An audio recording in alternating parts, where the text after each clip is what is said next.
93-94 journal, which are three great quotations.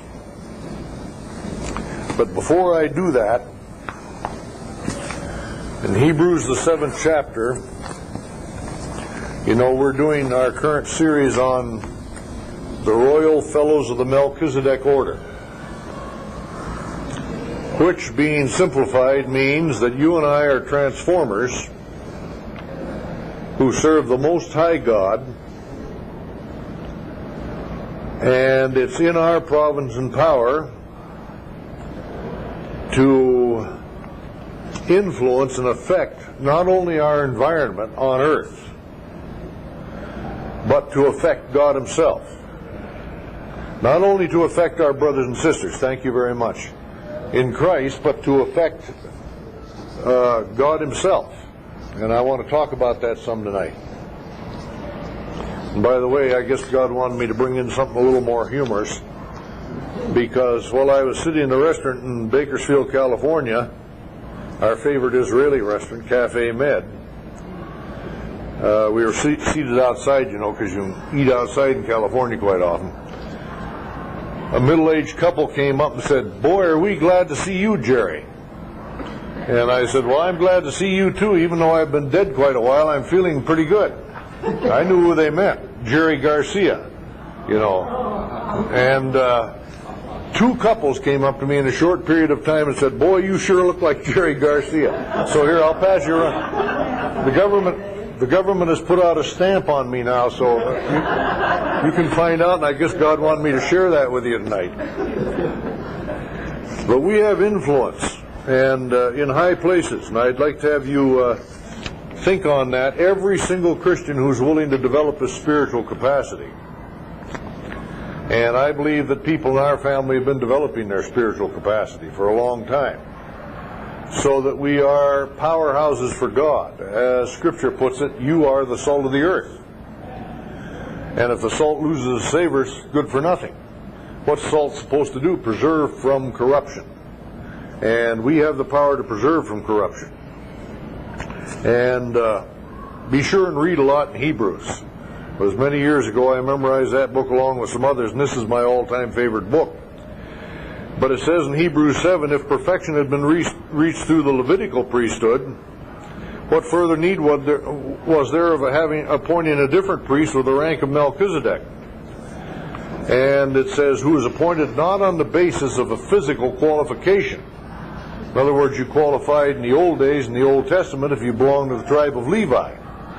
And then you had to belong to a certain small family in the tribe of Levi to be the high priest. And even then, only once a year could you go into the Holy of Holies on earth. Whereas this book says that that was nothing but a prototype and a carbon copy and an earthly representation of heavenly verities, and that we have boldness to enter into the holiest by the blood of Jesus. Now, every good physicist among the scientists who are turning rapidly and deeply spiritual today always tells us that all energy is in layers. Every good mystic says the same thing.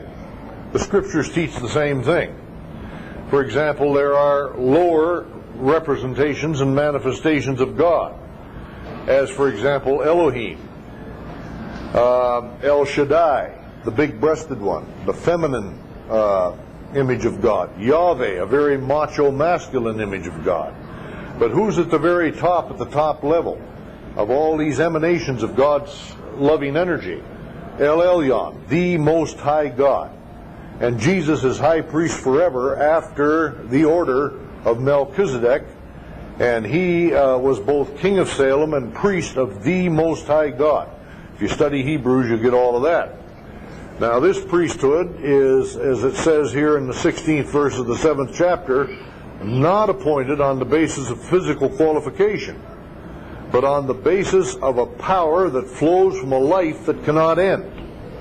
Now, Jesus said, if you're thirsty in John 7, come unto me and drink. Out of your inner being will flow what? Rivers of living water. Who is made not after the law of a carnal commandment, but after the power of an endless life. And if you're a king's kid, as we mentioned Harold Hill at dinner tonight, the great old saint, If you're a king's kid, then you have the power of an endless life flowing out through you. You are a participator in the Melchizedek order. And you need to know how to exercise your Melchizedek priesthood. And that's what this whole series has been about. And I'll be carrying it on into the next year, and because I can't stay away from it. It's too important. After the power of an endless life. Now imagine you're a transformer. You make a difference if you know how to use your transforming energies.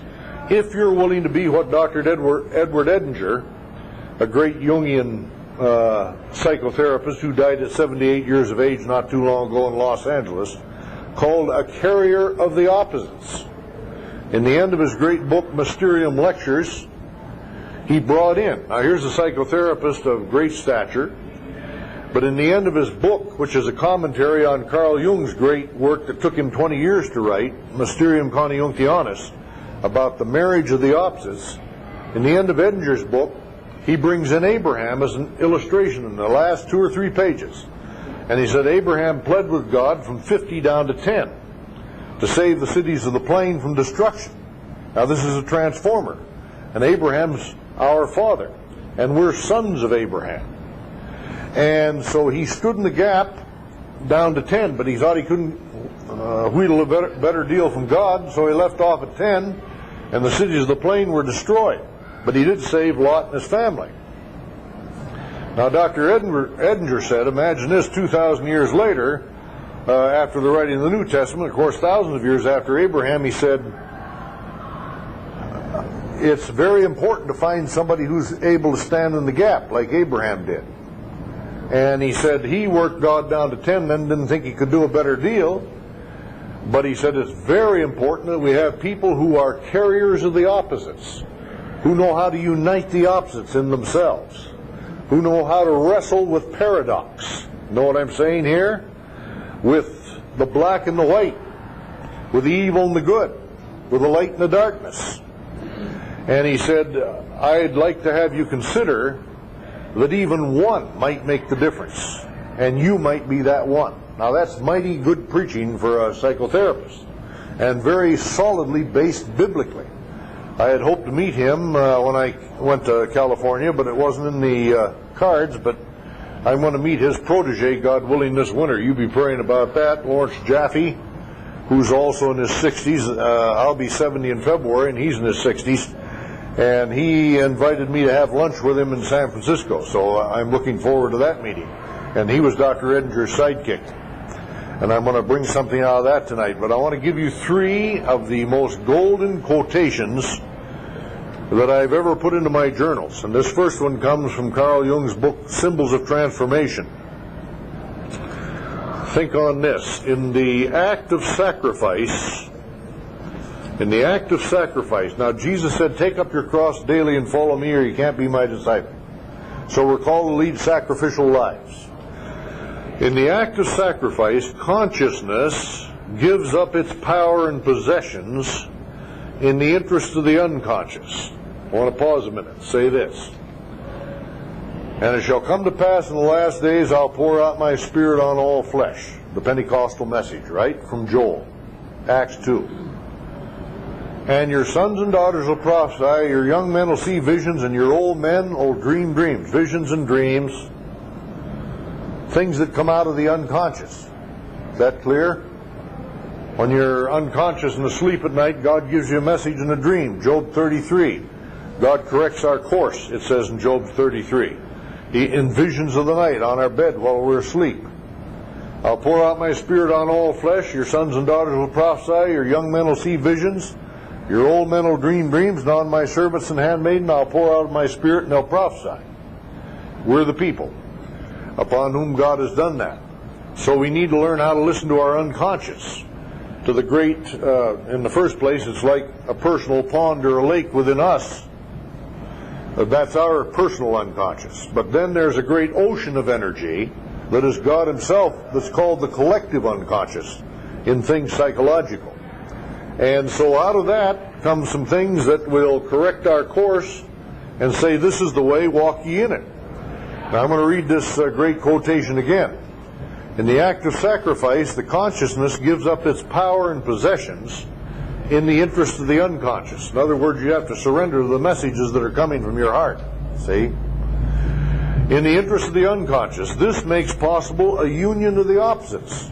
This brings both sides together in a way that your mind can't do it, as we'll see in a minute, resulting in a release of energy. Now, I want to say that one more time because that's heavy stuff, but it's worth pondering. In the act of sacrifice, remember, we have to take up our cross. That's a sacrifice. In the act of sacrifice, consciousness gives up its power and possessions in the interest of the unconscious.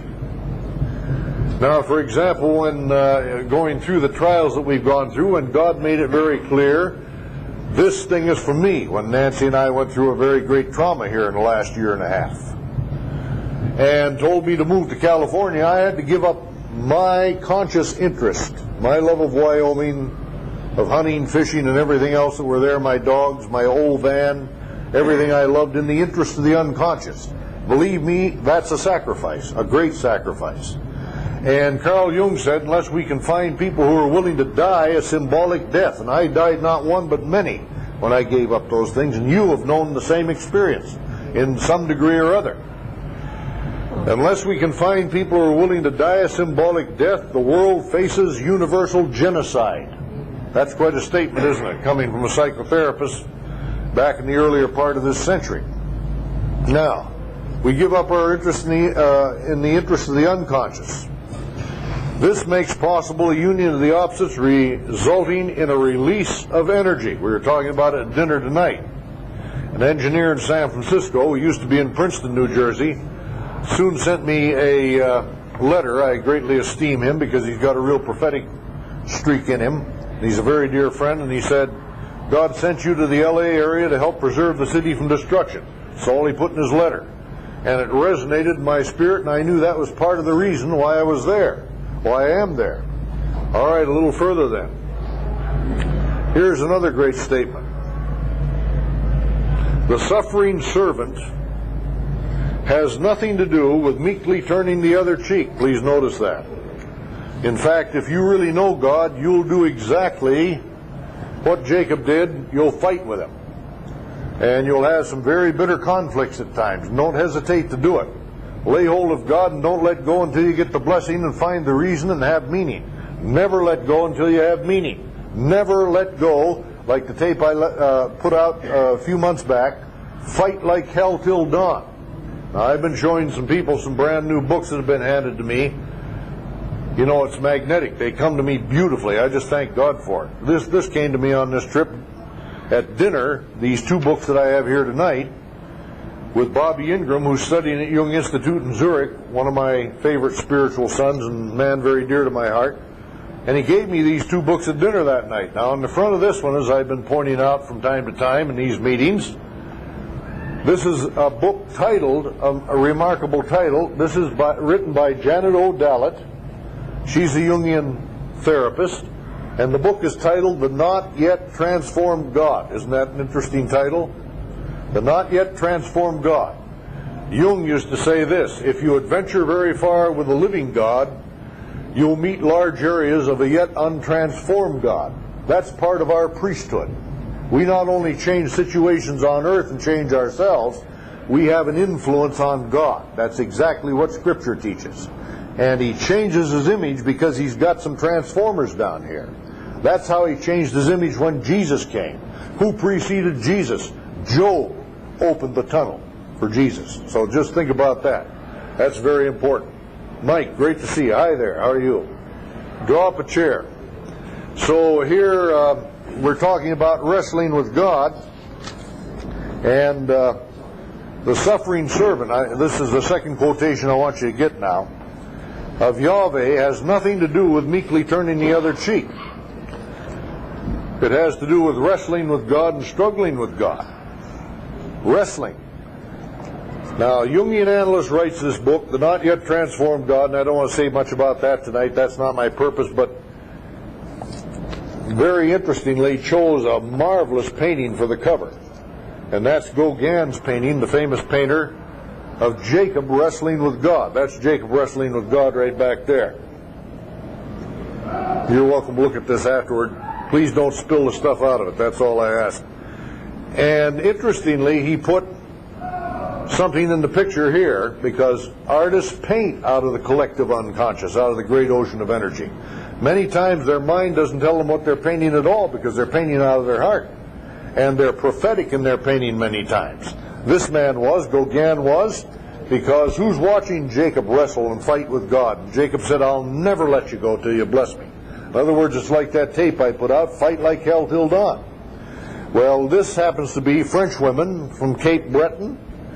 And if you're going to wrestle with God, you're going to find out that you'll have to develop your feminine side and trust process and birthing and new life. In the front of this Williams New Testament, I have a statement from Matthew Fox, the renegade Dominican priest, who said, we need to get rid of the God of control and enter a more feminine God and trust process, birthing, and new life. That's a great piece of advice. In other words, like coming to term or pregnancy or carrying a new idea until all of a sudden it's birthed. But you have to go through the time of testing. You have to serve your time in the fire, literally speaking. And that's why we will find suffering. You know very well no one's going to escape suffering in this life. The important thing is, can you find the meaning in it? Because there is meaning in it. But it's up to you to find the meaning in it. And that's our priesthood, is to find it. And Jung once said, no suffering can be borne without meaning, even the slightest one. But most any suffering can be borne with meaning. And there's great truth in that, isn't there? So learn to get into the feminine mode and wait on God and hang on like Jacob did here. That's a magnificent piece of work there. Now, I'm going to complete this second quotation. The suffering servant of Yahweh has nothing to do with meekly turning the other cheek. It'd be nice for Christians to get mature enough to realize that. It's absolutely essential for us to develop the place where, like Jacob, we fight with God. Rivka Kluger, who was a Jewish scholar and a psychotherapist, had some great wisdom. She said, do you know what was the difference between Saul, King Saul, that was rejected by God and came to an untimely end, and Jacob? She said the difference was that King Saul, who was also a prophet, remember Saul was among the prophets, the king? She said he would not fight with God because he didn't think enough of God to fight with God, but Jacob fought with God, and that's what made the difference, and Saul was rejected and Jacob was accepted. I believe that's absolute gospel truth. That's good preaching for a Jewish psychotherapist. Now, it refers to the fact that if the individuated ego can endure the onslaught of the power principle without identifying with him. What do you mean, the onslaught of the power principle? Well, you might have a dream like I did many years ago, back in 1985, where I was in a huge hotel in Philadelphia. This was a big dream. And a flood had interrupted people's travel plans. And it was a big hotel like a Hyatt Regency, where you could look right up, you know, floor after floor, all the balconies. When you stood out in the lobby, you've been in hotels like that. That's the kind of hotel it was, and the hotel was filled because people had had their travel plans interrupted by a flood. People are getting their travel plans interrupted by a flood. You know where the flood comes from? Out of the collective unconscious. It's a great psychic wave. I did a tape a while back called The Coming Tidal Wave. That spiritual wave is already upon us, and many of you are aware of that. And it's changing many things today, and it'll change a whole lot more. This is a time of immense change in the history of mankind. Well, I won't go into all the details except to say that in that dream, and I have it, and I marvel when I read the 1985 journal now, and my account of that dream back there, because Trudy was on the third balcony with Jesus looking down. And if I had had an idea in the world and how I ever missed it, what that really meant, and it meant her death, it would have been hell for 3 years. She passed away in 1988, but God put his hand over my eyes. And I never understood that aspect of the dream until after she'd gone home to be with the Lord. Isn't that an amazing thing? And I look at it now and I wonder, how could I ever miss it? But in that dream, I went down into the third deep basement, sub-basement in that great hotel. You know, they usually have many floors underground. I went down, 3 is the number of death. And you take up your cross and follow the Lord. That's what it means. So, Jesus was 3 days and 3 nights in the heart of the earth. I went down 3 floors, and there was an immense polar bear down there. And I fought with him, and I won, and he rolled over, and he gave me something. And I took it upstairs to bless the people. Now, I think you understand what that means. By my struggles in the deep unconscious, that's exactly what I'm doing tonight. I'm taking the things that God's given me, and I brought them upstairs in the tapes that I've been doing all these years. And there's great transformative power in them. And people do have their lives interrupted by a flood, but I can bring some meaning up out of the basement. That's what I'm doing again tonight. Is that not true? All right. So you don't, in other words, in this quotation, I get away from, it's like Trudy used to accuse me in my Bible conference days of announcing a text and straightway departing from it. Now this is the quotation. This time I'll finish it for you. The suffering servant has nothing to do with meekly turning the other cheek. It in fact means, can the individual ego endure the onslaught of the power principle? You're going to wrestle with a polar bear. Without identifying with it. That is, without succumbing to either defensive violence or despair. And if he can, the consequence is a gradual transformation of the collective psyche. Now that's out of a good book on psychology here. And the book is Christian Archetype by Dr. Edgar. And it means that our works here and our lives here and our daily events, what happens to us, count to transform not only mankind and the world, but God. And they last for eternity. That's called laying up in store for yourselves treasures in heaven. Now imagine, I've had many dreams like this, where Nancy and I were out, we were going to a western village, and all of a sudden I was attacked by 3 wild boars. See, this means get ready for a fight. And I certainly had one shortly after that. Now you take the great mystic Jacob Burma back in 1575 to 1625. He was such a great mystic and prophet that he saw the 7 spirits of God, and he said the first 3 are called the wheel of anguish. Know why I saw 3 wild boars? Because when he saw God evolving and developing and becoming, he said the first 3 spirits are called the wheel of anguish. And if you're ever going to come to anything good, you must pass through the wheel of anguish in order to bring forth something good. That means we have to go through the fight. We have to go through the tribulations. How many times does the Bible tell us exactly what I'm reading? It's through many tribulations we enter the kingdom of God. And some of them are very hurtful. And you're going to go through them anyway, so they might as well count. That's what really matters, is that we know how to make them count. Now the third quotation is one of my all-time favorites.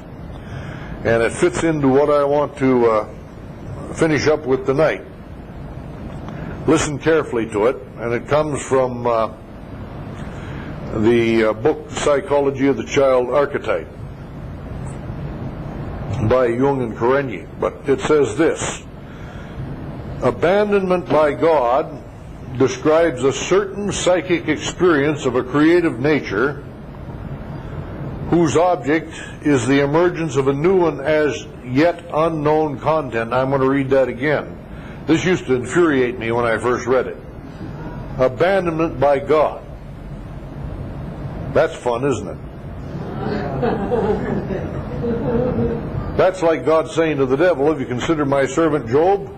That's the best man I've got down there. Let you and I roll him in the alley, he said to the devil, didn't he? And then Job went through one hell of a terrible time. Now this is part of the evolution of this universe spiritually. And you know it in your heart if you think about it. It's in the Bible. God said to the devil, that's my best man. There's not another one like him on the planet. Job is my best man. And so he jumps on Job with all kinds of storms, tornadoes. The Sabaeans steal all of his stuff, and a tornado kills all of his children. Now imagine that. That's why people scratch their head that the book of Job is in the Bible. Suffering and hardship and tribulation and testing are part of life. And they're part of this universe, and they're part of God. And all of us have gone through it. Now the question is, how do we become good priests and become transformers? That's what really counts. Or, in the words of the book of the Revelation, overcomers. To him that overcometh will I grant to sit with me in my throne as I overcame, Jesus said, and am set down with my Father in his throne. Job overcame. What came out of that? He opened the door for the coming of Jesus Christ and the big change in the God image from Yahwehism to Jesus, the Son of El Elyon, the Most High. Now, there's not a question in the world about that. Today, it's not just a few people here and there. God's putting his hand, like on many people in this room, and I know that for a fact because I know you intimately. And so there's a reason for these times when we go into the darkness and abandonment by God. And all of a sudden we find ourselves praying alone in our own personal Gethsemane.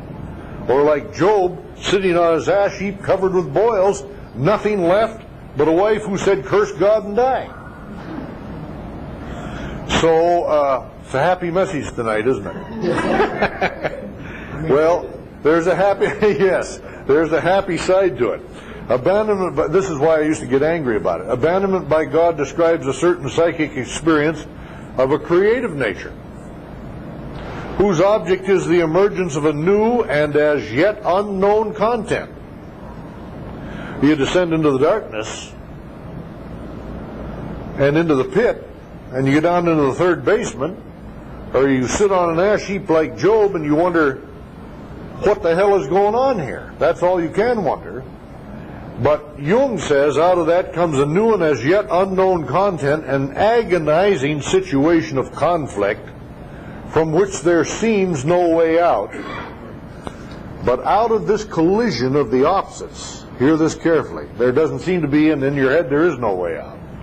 But out of this collision of the opposites, the unconscious psyche always, and I've got that in capital letters, creates a third thing of an irrational nature.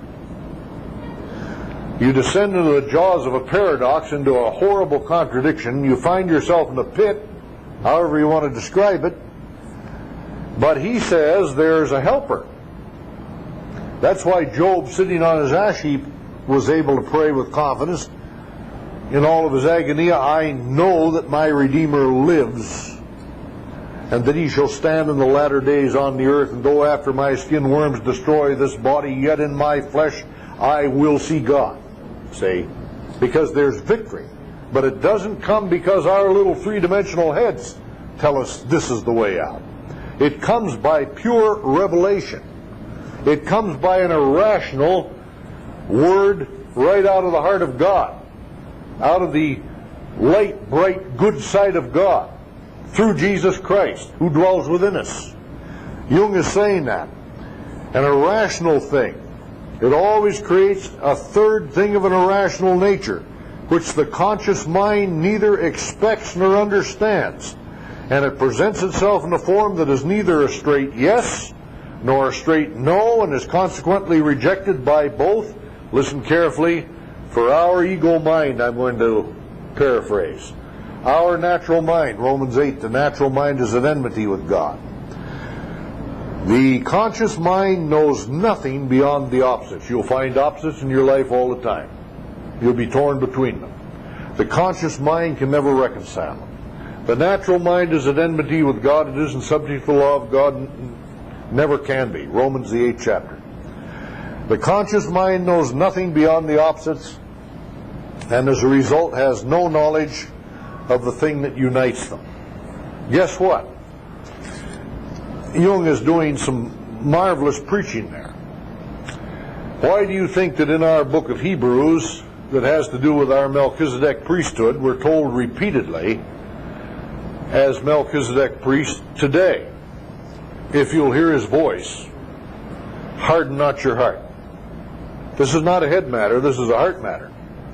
The other night, and it'll be released, I think, in the tape club, probably tape number 9. I did a message on back brain, front brain.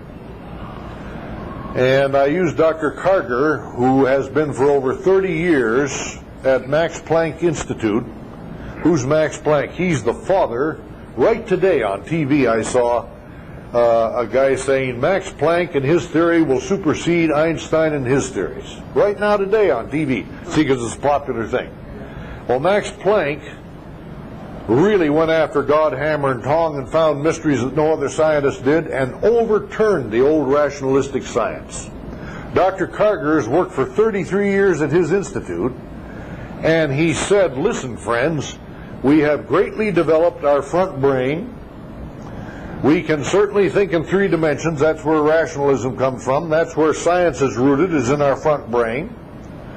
But he said all the great discoveries have come from the back brain. That's the way he put it. The intuition. And he uses that very word. And I did that tape, front brain, back brain. And when it comes out, I think I will make it number 9 in this series, be sure and listen to it. God really blessed it. And then his interrogator, because it was an interview, asked him this question, well, how is science going to use, how are scientists going to use their intuition to show us more marvelous spiritual things? And Dr. Karger said, quit that. He said the question rather ought to be, how are you and the population at large going to develop their intuition in their back brain so that they can influence science? How about that? That's turning the tables, isn't it? We're the intuitional people. Today, if you'll hear his voice 3 or 4 times in Hebrews 3 and 4, harden not your heart. Now, I got a friend back here, Michael, and he practices the presence of God, and I know many of you in this room do. And people in our extended family do, and more people do this. For pity's sake, keep it up with a vengeance. Which reminds me, one time my friend Jim Underwood was walking with the Lord, talking with him by the ocean down in Florida when I was down there, and he said, I love pursuing you, Lord, and he says, I know it. He said, Tozer wrote a great book, The Pursuit of God. He said, that's right. Jim Underwood said, and I have he said, I'm telling you verbatim what he told me. He said, I have a friend, Bruce, and he pursues you, and God said, yes, with a vengeance. So I counted that a high compliment. Now, today, if you'll hear his voice, harden not your heart. That's your intuition, see? That's your back brain. If you keep your heart open to God, if you tell the Lord you love him and you want to know him better, the man who loves God, as Carl Jung said so beautifully, the woman who loves God will know God. See, Carl Jung's father and all of his uncles were clergymen. And he was totally turned off by the institutional church because he heard his father one day when he was a little boy, and here's a very poetic, impressionable, brilliant genius of a child, Carl Jung. Heard his father praying, oh God, restore my faith, I don't believe anything I preach on Sunday. And it had a devastatingly bad impact on Carl Jung. But he developed his own very intimate life with God, and he learned how to hear God in his heart. And to me, he's a major Isaiah, a major prophet for our day, even though he was one of the founders of psychotherapy. The man or woman who loves God will know God. And it's just like a marriage. At first, it's all beer and Skittles. You know that. When you first get married, oh, that beloved person can't do any wrong, and they fell off another planet, and they're perfect, and all the rest of it. And you live with them a year, and then 2 years, and then 3 years. And you may have a good marriage, thank God, but after about year number 6, that's the critical time, isn't it? How many of you have gone, I won't ask for hand, gone through year 6, you know? That's usually thought to be the critical time. And then you get to know your partner a whole lot better, and you know their feet of clay and all the rest of it. Well, that's the way it is in an intimate relationship with God as well. You get to know God. You get to know God. The person who loves God will know God. And he'll start sharing himself with you. Today, if you'll hear his voice, harden not your heart. There's a third way. When you're faced with a paradox, with a dilemma that you can't begin to find the answer to, then you learn how to listen in your heart. Why? Because this is the covenant that I'll make. I'll put my law in your mind. I'm going to paraphrase it. I'll put it in your back brain, to use Dr. Carter's phrase. I'll put it in your heart. I'll put my law in your mind. I'll write it in your heart. Hebrews 8 and 10. And I'll be to you a God, and you'll be to me a people, and you will not have to teach everyone his neighbor and everyone his brother, saying, know the Lord.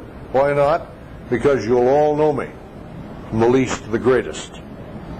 And I'll be merciful to your unrighteousness, and I'll never remember your sins or iniquities against you forevermore. It's not even a sin question. I hope you're far beyond that stage. There's no condemnation to them that are in Christ. And yet millions of Christians are loaded down with a guilt problem to this day. That's tragic. You've got the Word written in the back of your head here, so to speak, in your hearts. You see what I'm saying tonight? And if your intuition is open, and it's like anything else, use it or lose it. If you start talking to God in His inimitable style, He'll speak to you in dreams. I'll pour out my Spirit on all flesh. Your old men will dream dreams, and your young men will see visions. You'll get rhema words. And you'll develop a great life. Yes, you'll make mistakes. That's part of the process. But it'll be a great life of learning to walk with the living God. And if you walk far enough, then you become a transformer. And you become a Melchizedek priest. And you help hold back the forces of darkness. And you change things for the better on this planet, not by doing, but by being. And believe me, God had to work me through some fires to understand that. But it's by being and not by doing. The doing takes care of itself. And one of the great lessons was, I said, you brought me to Pittsburgh to try and kill me. He says, no, I just want to give you a wonderful illustration of the things you've been teaching. Look what morphic resonance can do in a hotel in 8 days. And it was a marvelous experience. Well, this is Lawrence Jaffe. He is a Jewish therapist. And he was first lieutenant to Dr. Edinger that I've mentioned. And the book has a very significant title again, like the one I mentioned before. This one's called Celebrating Soul. These are both hot off the press, by the way. And has a wonderful little subtitle, Preparing for the New Religion. Now, isn't it interesting, you know, when God can't get pastors, and He can't get very many of them, to teach the kind of things I'm teaching tonight, just the same old doctrine they've got all figured out and systematized. Systematic theology. And then they fight like mad between one another. Is it Arminianism? Is it Calvinism? You know I'm telling the truth, right? I don't even want to take time to talk about it. When God can't find pastors, He'll find therapists and scientists to preach the truth. And He did an end run on them, and He's doing it today. So here we have this wonderful word. Here's chapter 8. Now, I think I'm going choo-choo crazy on this trip, because the other night down in Portland, we went out after the service and had a little fellowship in a place that I really love down there. It has a train running around the top called Choo-Choos. And then I've always loved here in this area to go up into Berlin, and there's a place called Choo-Choos where I have breakfast. And so I was reading this at Choo-Choos this morning at breakfast, and it fits right in with what God wanted me to bring tonight. The chapter is titled, Holding the Opposites as a Service to God. Isn't it something when a Jewish therapist that knows and loves Jesus Christ writes that kind of thing into his book? Holding the opposites as a service to God. As Edinger said, we must be carriers of the opposites.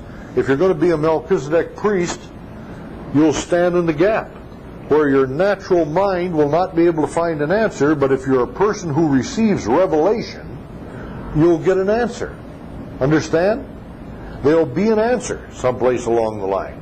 It'll be like hellfire if it's a bad trial until the answer comes, but there'll be an answer. There's a purpose in it. And the answer will come. The natural mind cannot see beyond the opposites. Jung just said that. That's why I read those 3 brilliant quotations. But your spirit can find your way beyond the opposites. And it'll give you a word that'll satisfy you. Get what I'm driving at here? Is this clear? Yes? No? This is chapter 8 in this book. Yes. Holding the opposites as a service to God. Now I'm going to just read a portion of his chapter 8 here, because it'll help you understand how this works.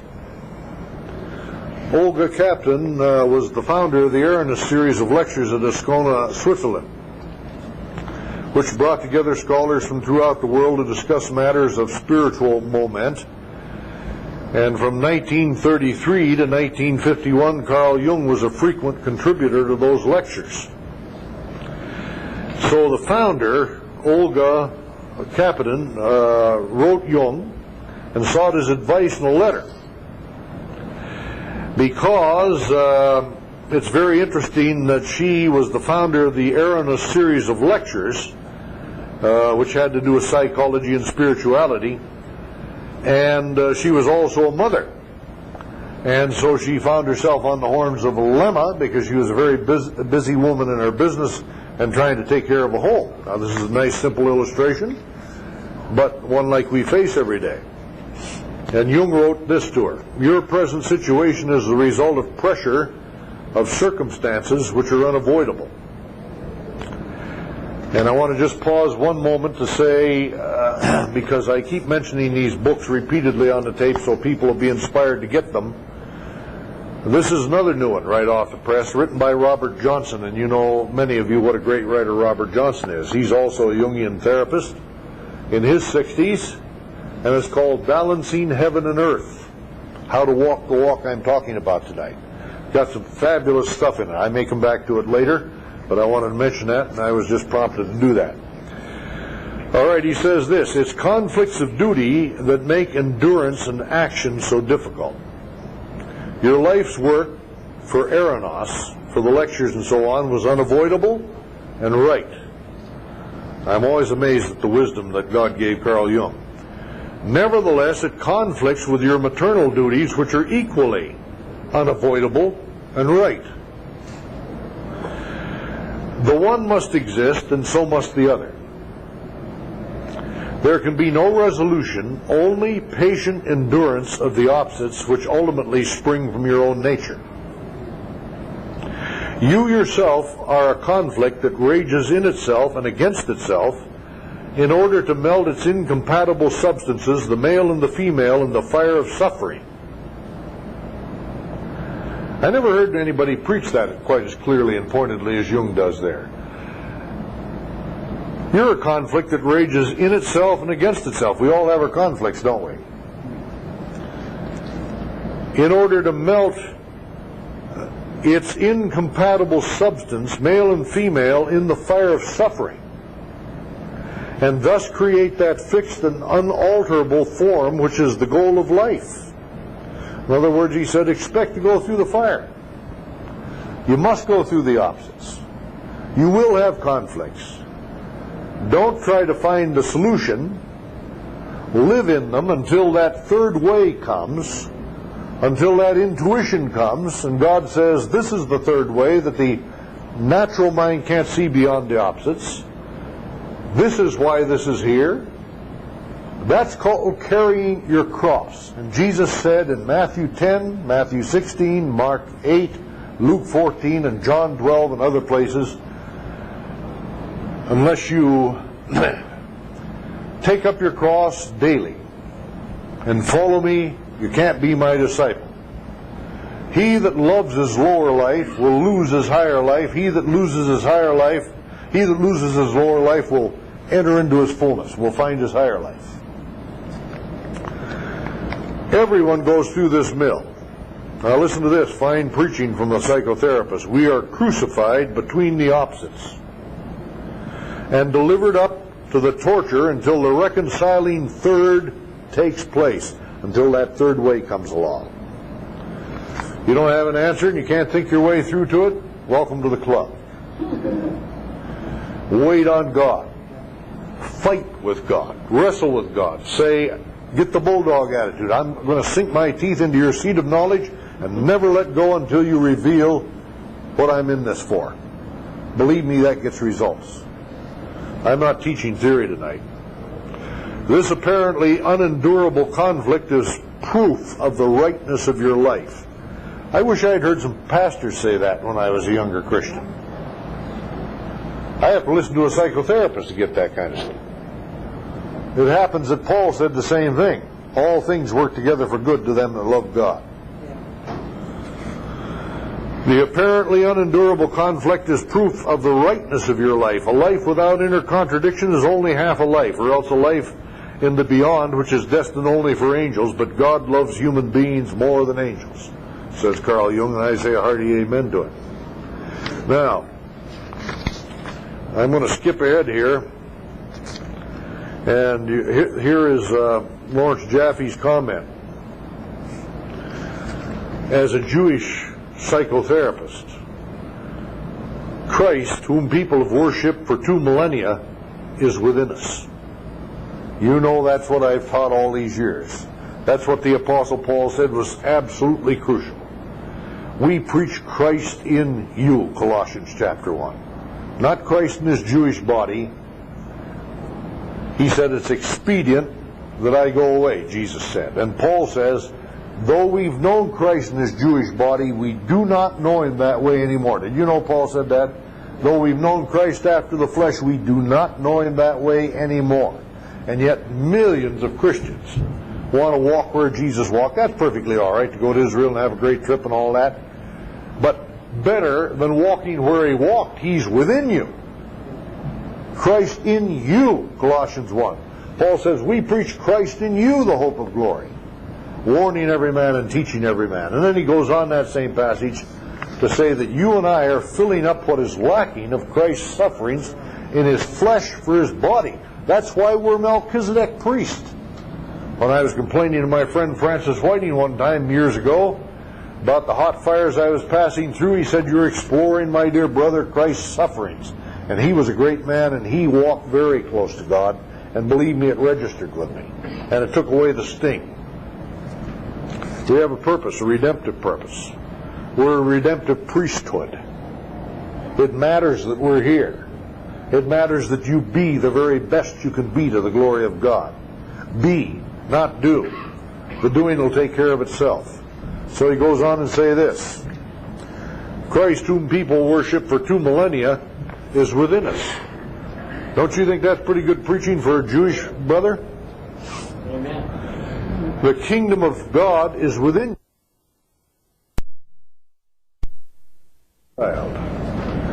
Hated for no reason is equivalent to none other than Christ. Do you believe that tonight? The wounded child is within you, and we all have one, believe me. Can't be brought up on this planet without having it. Is equivalent to Christ within you.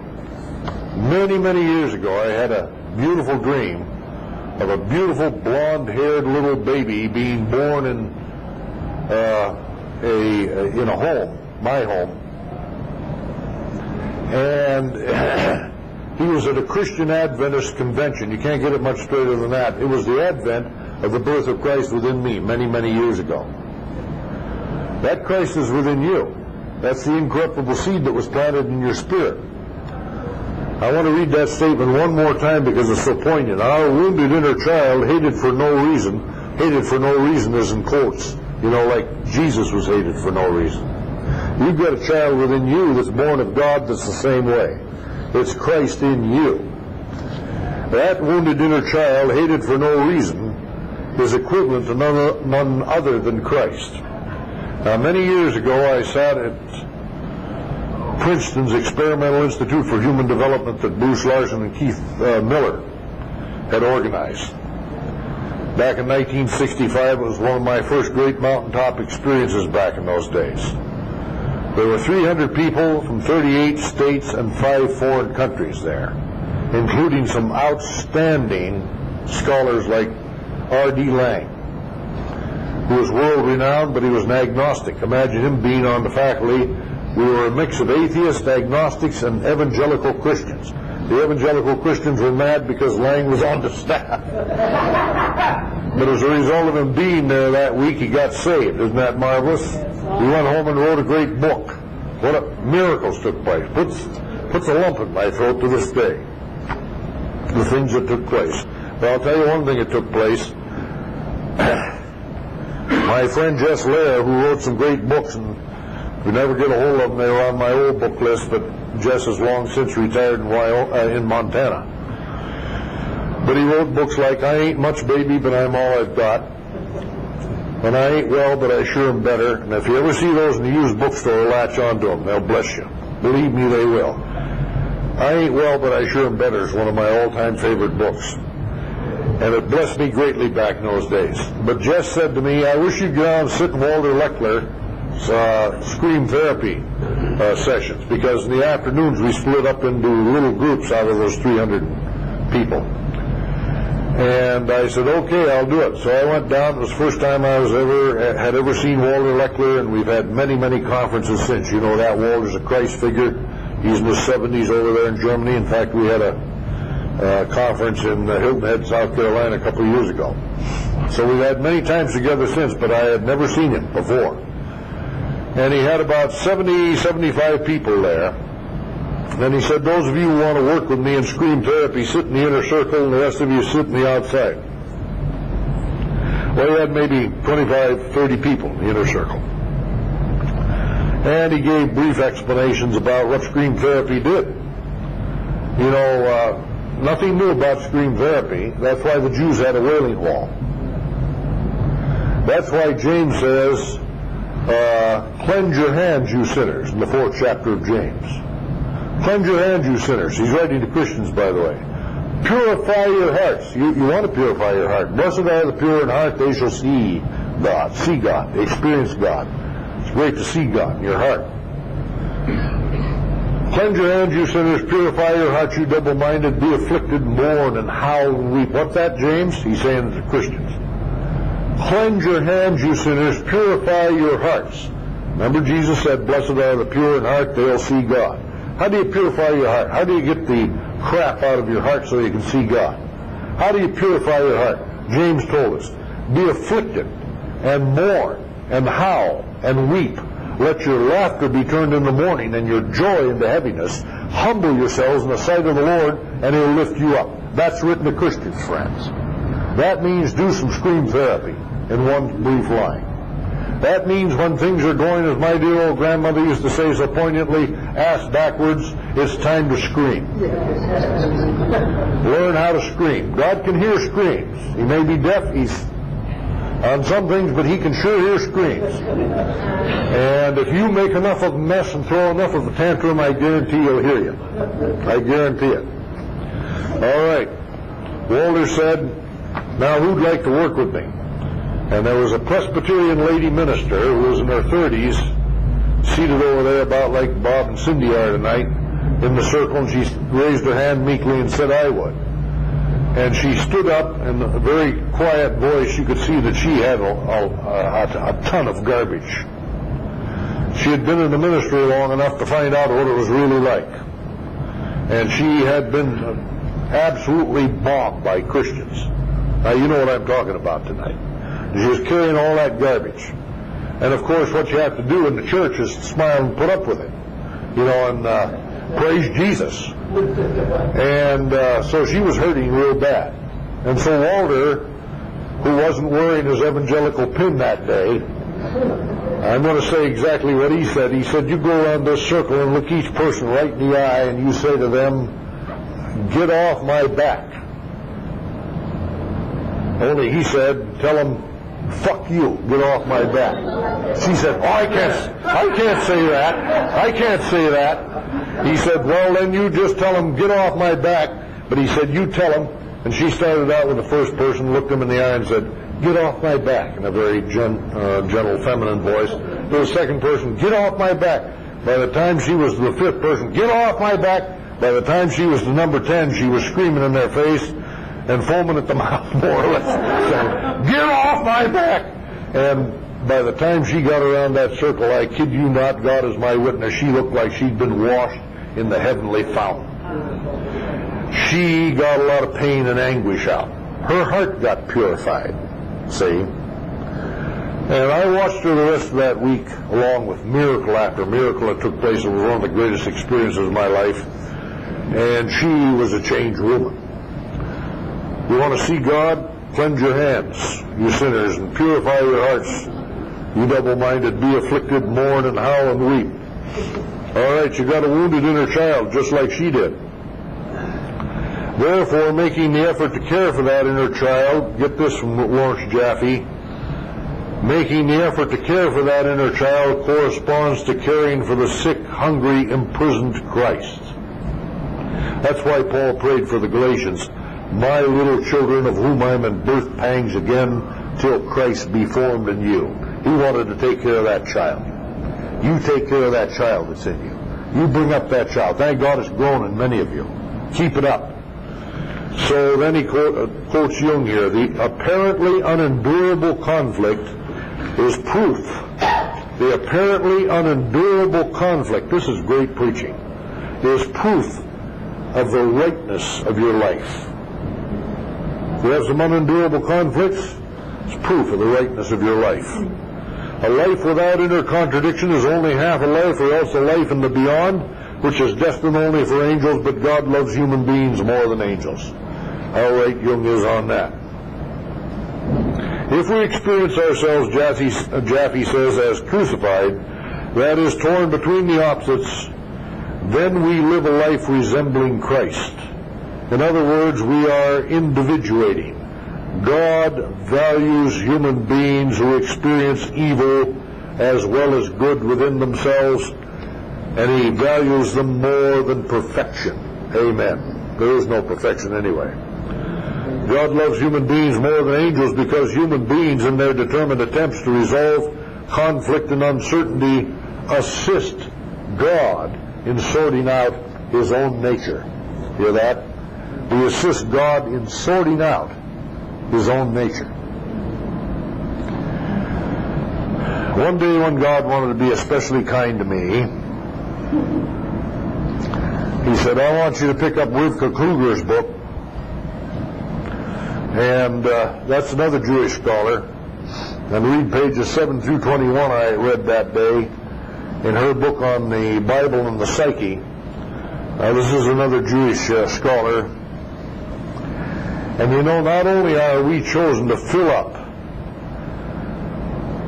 Christ's sufferings in our flesh for His body's sake, so that we bless other people, but we bless God and are instrumental in the transformation of God's image in the process. We not only work horizontally, we work vertically. That's our priesthood.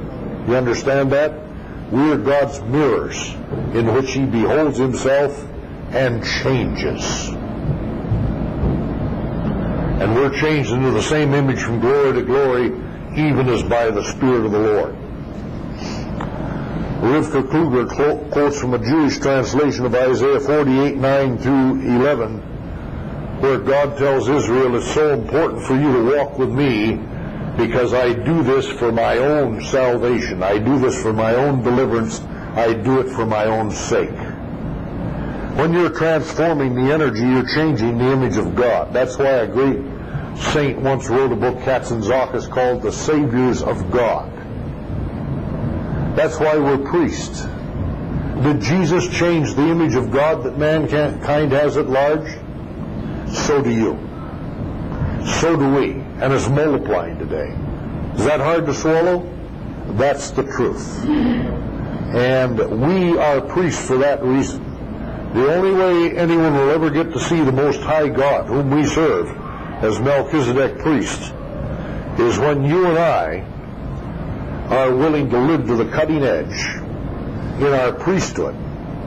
Then people begin to get the glimpse of light that comes out of the highest, for we have boldness to enter into the holiest by the blood of Jesus.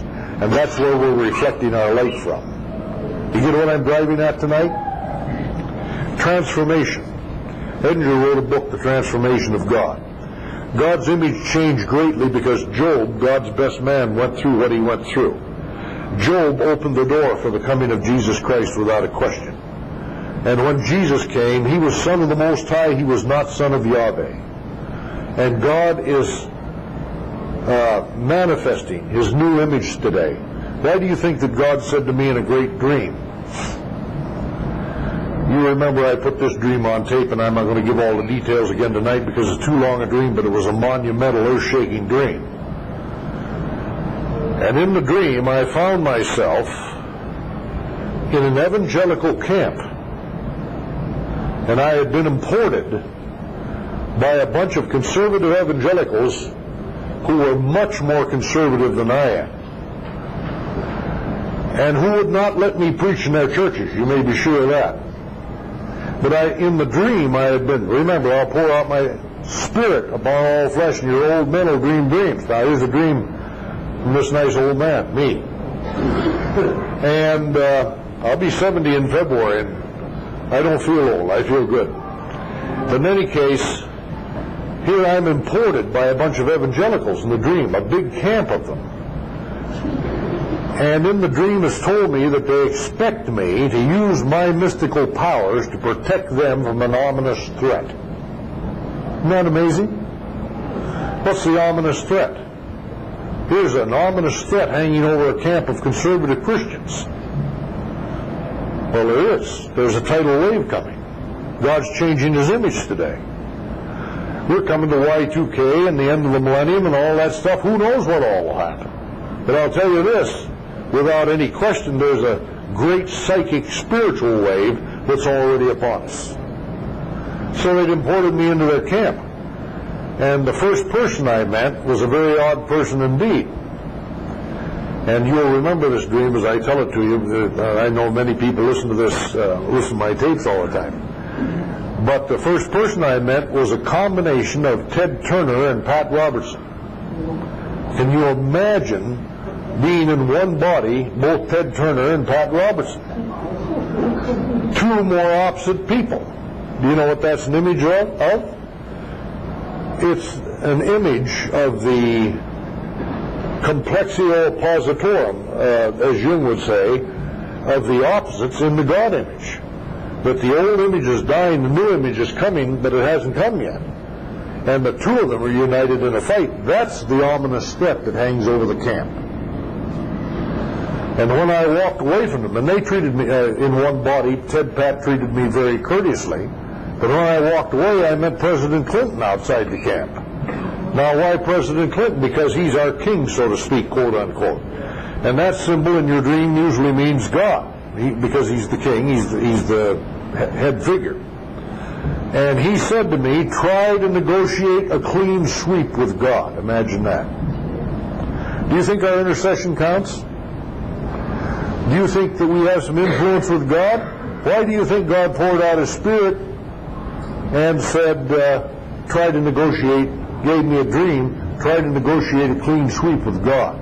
An ominous threat is hanging over the camp of evangelicalism. Because this is an age when God is changing His image. And we haven't begun to tap into what it means to be a Melchizedek priest with the power of an endless life. Not after the law of carnal commandments. The whole institutional church is built on carnal commandments. Commandments imposed on flesh. Carnal commandments, right? Thou shalt nots. This is an entirely different order. This is God's very life. He's made not after the law of a carnal commandment, Hebrews 7:16, but after the power of a life that flows out of you forever. Now this is our life. Are you in touch with that life? I believe many in this room are. And that's what makes you a Melchizedek priest. And you learn how to carry the opposites, which is carrying your cross. And unless we can have some people who are willing to die a symbolic death, we face universal genocide, said a great prophet, Carl Jung. And we do. We're in for some big troubles. But if God can find some people that He can plant here and there to be, we can help hold back destruction and bring blessing abundant. Do you believe that tonight? I hope that gives you an optimistic hope. There was a legend in the Middle Ages that when a village had a hermit who loved God, like Klaus von Fleur or somebody like that, or Jacob Burma. Let's take Jacob Bohm or Jacob Burma. We'll use his American name. Jacob Bohm. And close with this tonight. You've heard me tell about him many times. He was a shoe cobbler, and he had a large family. And he couldn't make enough money cobbling shoes, so he had to sell gloves on the side, and then his wife henpecked him on top of that. And he only lived to be 52 years of age, and he never went beyond 6th grade in school. But he loved Jesus with his whole heart as a shoe cobbler. And one day he was sitting, and he was one of God's chosen special vessels. God chooses certain special vessels. You know that. Like when Ananias came and laid hands on Saul of Tarsus, that murderous Jew, he said, show him what great things he must suffer for my name. Paul was a very, very special vessel, head and shoulders above the other apostles. Well, that's what Jacob Burma was, or Jacob Bohm. And one day, because he loved Jesus with his whole heart, and he was a simple believer, a shoe cobbler, he's sitting looking at a pewter vessel with the sun shining off it. And all of a sudden he found himself in a trance, and like Paul, he was transported into other spaces. Paul said, I was caught away into the third heaven. And so he's looking at that vessel, and he said, in 15 minutes, I knew more about God and life and eternity and time than I could have learned in all the universities of Europe if I'd spent my whole life of 75 years there. He didn't live to be 75. He never wrote a word for the next 12 years. But then he started writing books like crazy. Now, isn't it interesting that one of the world's chief scientists, and he's not the only one, he's been studied by the greatest minds on earth, a shoe cobbler that never went beyond 6th grade, because of what he saw when he was caught into a trance, looking at a pewter vessel with a sun shining on it. And a man like Niculescu, who was chosen by the UNESCO as one of the 16 top physicists on the planet, wrote a great book on Jacob Bohm that you've heard me use in the tapes time and again. Isn't it interesting, a guy goes back 500 years to find a shoe cobbler, and he said that shoe cobbler saw what the new science is all about way back there 500 years ago before anyone else ever saw it, because he saw the spiritual reality that's behind everything. Isn't that amazing? Now, if you can get a guy like that around, see, and he became like Klaus von Fleury or Jacob Burma, living up on the hill, a hermit, you know, a saint, who spent his whole time with God. Klaus von Fleury, Walter Leckler likes to tell about him. He walked out on a big family with his wife's blessing, left her to raise the children because God called him to live in a little wooden hut up on the hill. You know, middle-aged people back in the Middle Ages loved to find a guy like that, because if that man did good work in his heart as a priest of God up there in the hill as a hermit, kind of an odd stick, so to speak, back in those days, you know, the whole village got blessed as a result of it. And when God can find a few Christians that are willing to be hermits today, not necessarily leave your house, your wife, and your loved ones or anything like that, but learn how to be a Melchizedek nut, a priest, one of God's own special nuts, believe me, other people get blessed beyond anything you could ever think of, just by your being who God created you to be. Develop and maintain intensively. Seek God with a vengeance, as God told my friend Jim Underwood on the beach. It makes a big difference, beyond anything you could imagine, now scientifically proven. So God liked so much what I was studying at this section of my journal back in August of '96. Guess what he did to put his seal on it? And with this I conclude. I titled this dream, The Return of My First Love, because back when I was a boy, a young teenager, or very early teens, there was a girl I fell in love with by the name of Janet Garnand. And I haven't seen her for 40, 50 years, I guess. But I thought she was the last word. And then we went our separate ways, as often happens to puppy lovers, you know. And so God restores her in this dream late in life. And our two families are doing everything they can do to promote our getting together. And you know what that means. That is the union of the opposites, beautifully portrayed. And everybody in the heavenly family is behind it. And my first love return, in other words, it's just a love letter from Jesus saying, here I am, I sure appreciate what you're doing. And Nancy said that when she said, boy, Jesus was your first love and you've returned to him in a new and deeper way than ever before. That dream had such a wonderful feeling tone to it.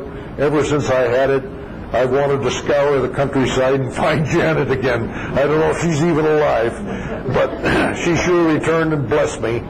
And, she's a picture of the feminine side of my being, the anima, and the opposites coming together, anima and animus, and God uniting. David knew this. He prayed a great prayer in Psalm 86:11, unite my heart to fear thy name.